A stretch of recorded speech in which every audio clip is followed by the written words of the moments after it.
Pasukan Israel telah menggerebek kamp pengungsi Jenin di tepi barat yang diduduki oleh konfrontasi sedang berlangsung pada Jumat 17 November 2023 dini hari waktu setempat.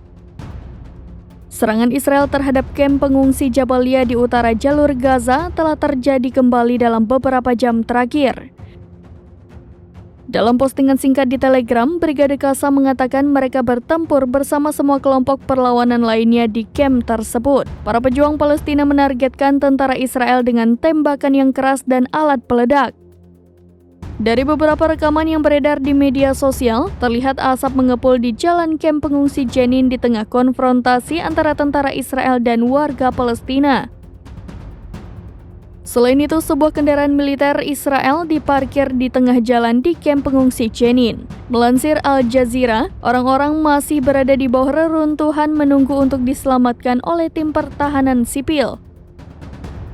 Masyarakat di Jabalia mencari perlindungan di tempat penampungan PBB di daerah tersebut yang dekat dengan Rumah Sakit Indonesia. Akan tetapi layanan terhenti karena serangan Israel dan staf serta pasien sangat kekurangan makanan dan air.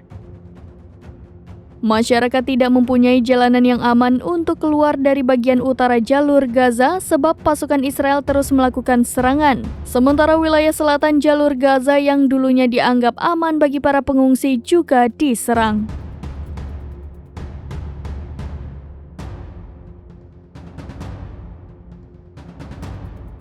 Download Tribun X sekarang, menghadirkan lokal menjadi Indonesia.